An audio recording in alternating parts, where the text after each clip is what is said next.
নমস্কার বন্ধুরা, তো দেখো আজকে চলে এসেছি একটি নতুন রেসিপি নিয়ে, তারাই মাছের তেল ঝাল।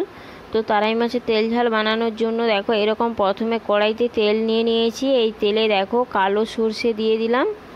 কালো সর্ষেটা খুব সুন্দরভাবে একটু ফুটে উঠতেই দেখো কাঁচা লঙ্কা দিয়ে দিলাম। কাঁচা লঙ্কাটাকে খুব ভালো করে তেলে একটু নাড়াচাড়া করে দেখো তারপরে কেটে রাখা দুটো ঝুরি ঝুরি করে পেঁয়াজ দিয়ে দিলাম। দেখো পেঁয়াজটা আর কাঁচা লঙ্কাটা একটু কষিয়ে নেওয়ার পরে আদা রসুন বাটা দিয়ে দিলাম। এবার আদা রসুন বাটাটাকে দেখো খুব ভালো করে তেলের সাথে দেখো কষিয়ে নিচ্ছি।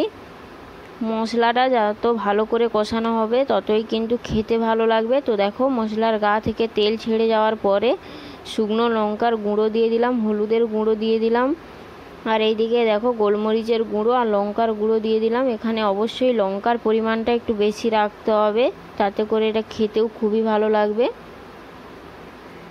তো দেখো খুব সুন্দরভাবে দেখো মশলাটাকে কষিয়ে নিলাম।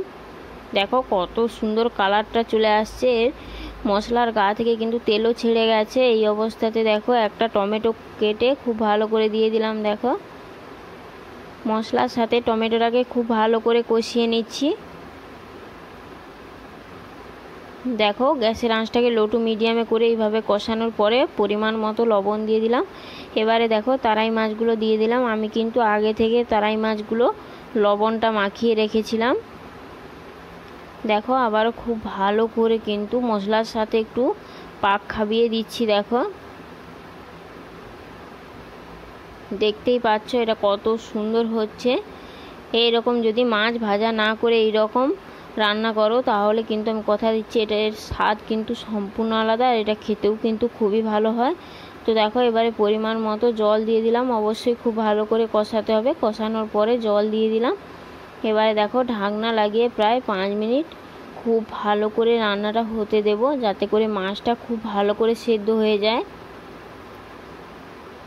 দেখো কিছুক্ষণ পরে আবার ঢাকনাটা খুলে খুব ভালো করে একটু নাড়াচাড়া করে দিতে হবে। দেখো নাড়াচাড়া করার পরে দেখো ক্যারি পাতা দিয়ে দিলাম।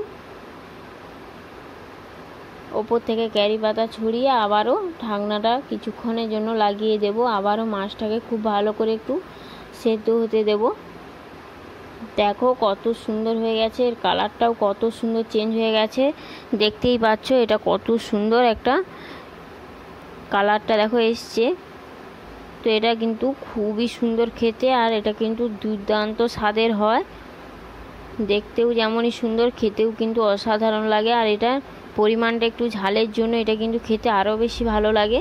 তো চলো বন্ধুরা, আজকের ভিডিও এখানেই শেষ করলাম। তো পরের ভিডিও তোমরা কি দেখতে চাও অবশ্যই আমাকে কমেন্ট করে জানাতে ভুলবে না।